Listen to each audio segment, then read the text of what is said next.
Good morning, good afternoon, good evening, how much could depending on your location. Please join in the struggle to liberate our people from the contraption. Like and share videos.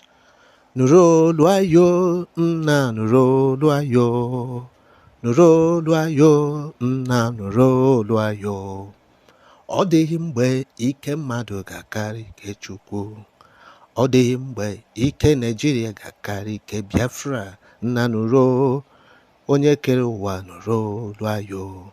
Nna nuro, Olisa bi n'igwe nụrụ akwa yo. Now, the news updates. The first trial of a Biafran agitator outside Nigeria has kicked off in Europe that will have ramification on how Nigerians in the diaspora support Biafra agitation outside Nigeria. If the prosecutor gets what he wants, which is 6 years term for Simon Ekpa, and already Simon Ekpa has denied all the charges as the trial of Simon Ekpa has begun in Finland. That is what we're looking at right now. The implication of a conviction of Simon Ekpa. And we also look at why it is also difficult to convict Simon Ekpa. But if the prosecutor gets his way, it is asking for a 6-year term, prison term for Simon Ekpa, if he is found guilty in all the charges laid against him.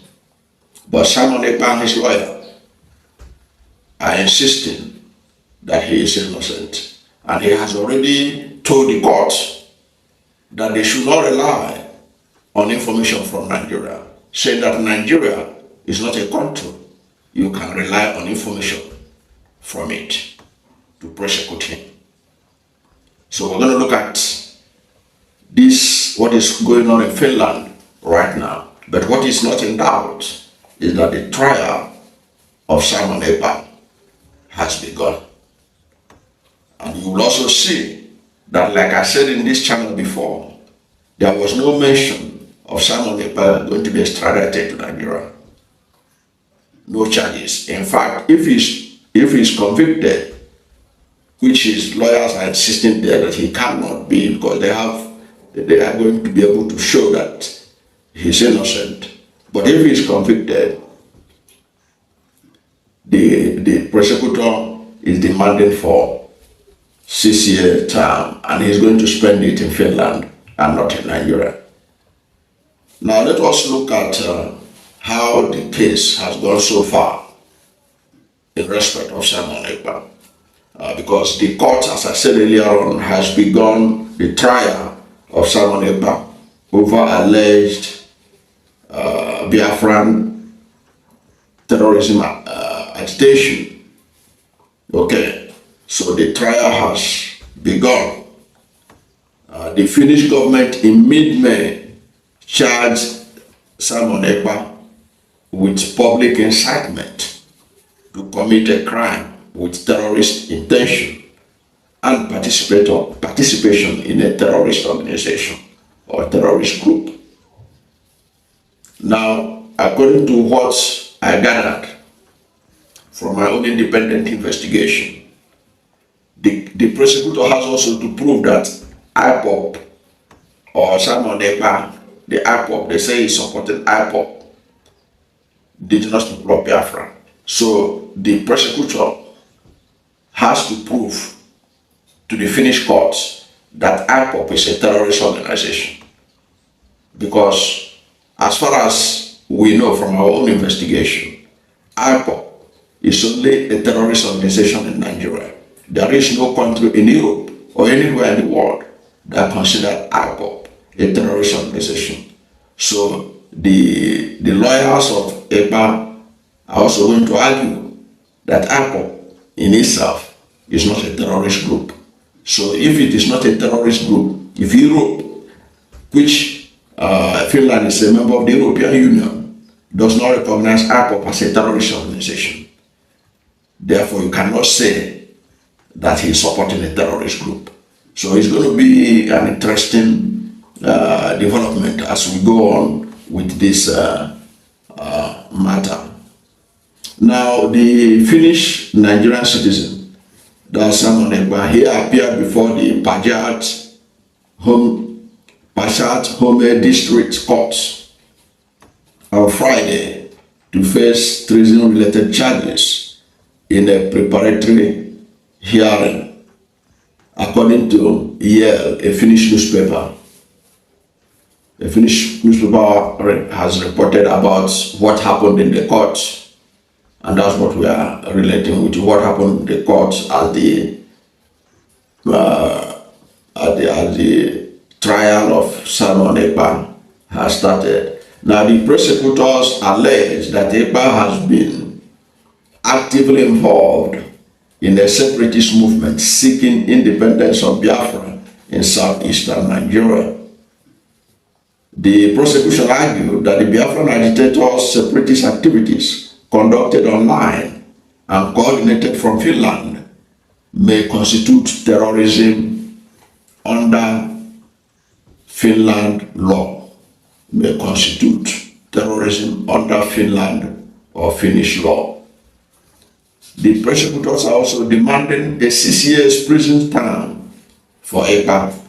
According to the prosecutor, Samba Hakala, who is the state prosecutor, he said, "We have a great deal of evidence regarding this Ekpa individual, online activities, and communication." So they claim that they have a great deal of evidence regarding Ekpa'S online activities and communications. The prosecutor also acknowledged that obtaining detailed information about the alleged terrorism-related act will be difficult, considering that the activities are believed to have taken place in Africa.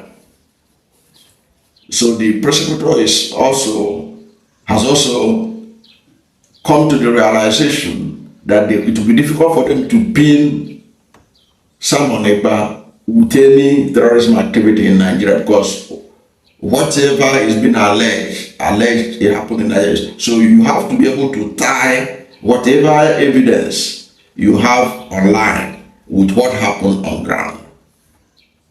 And the prosecutor said that they are going to find it difficult. Already the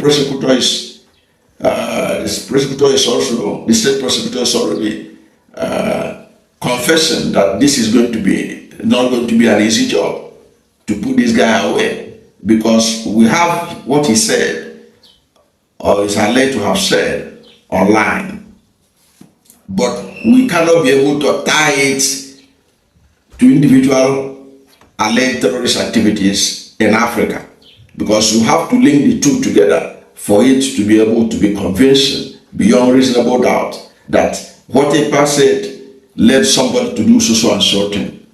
And you have to pinpoint it within the period he said that thing and that incident happening. It's a very tough one for them, but the prosecutor has admitted that it's going to be difficult because the alleged activities, they are not aware of it. They are going to be basing it on the information from Nigeria, on the evidence from the Nigerian government. Already, Simon Ekpa is saying Nigeria is not a country you can rely on information from Nigeria. Nigerians are deceptive. They can't tell you the truth. So that is now left for the judges to see who to believe. Whether to believe the Nigerian government, who the lawyers of Ekpa are saying are unreliable. You can't trust anything coming from this country. Then, or they are going to believe what is coming from Nigeria. That is up to the judges to determine at the finished court.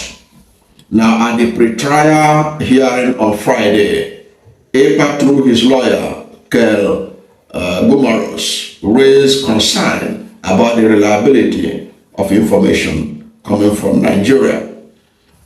So his lawyer has also raised it, Ekpa raised it, that the information from Nigeria cannot be upon. And that is particularly so when you know that the allegations against IPOB is coming from Nigeria, and Nigeria is the only country in the world that considers IPOB a terrorist organization. So the prosecutor will also be looking at it. Why is it that it's only Nigeria that is considering IPOB, that considers IPOB a terrorist organization? We know that Hamas is a terrorist organization. There are people who believe they are not. But if you look at around the world, in most of Western Europe, in most European countries, in most of the Western world, even in some Arab countries, you can't raise Hamas flag in Saudi Arabia. So these are issues that Hamas is well known as a terrorist organization. Al-Qaeda is well known as a terrorist organization. ISWAP is well known as a terrorist organization. Boko Haram is a terrorist organization. Not only that, it's recognized worldwide as a terrorist organization, other African countries recognize it as such. It's operating in several countries in sub-Saharan Africa and the Sahel. But IPOB, why is it that it's only the Nigerian government that considers it a terrorist organization? So that's part of the challenge that they are going to face in proving that Simon Ekpa was supporting a terrorist organization. And so all these are issues that will come up to be able to convince anybody that IPOB is a terrorist organization and that Simon Ekpa is supporting a terrorist organization and all that. It's going to be interesting. We're going to, in this channel, we're going to follow it to see how it unfolds. But this is the early stage of this matter. My people, on don't hear them now. What do you make of it? Drop your comments. But remember, it's Biafra or nothing. Bye for now.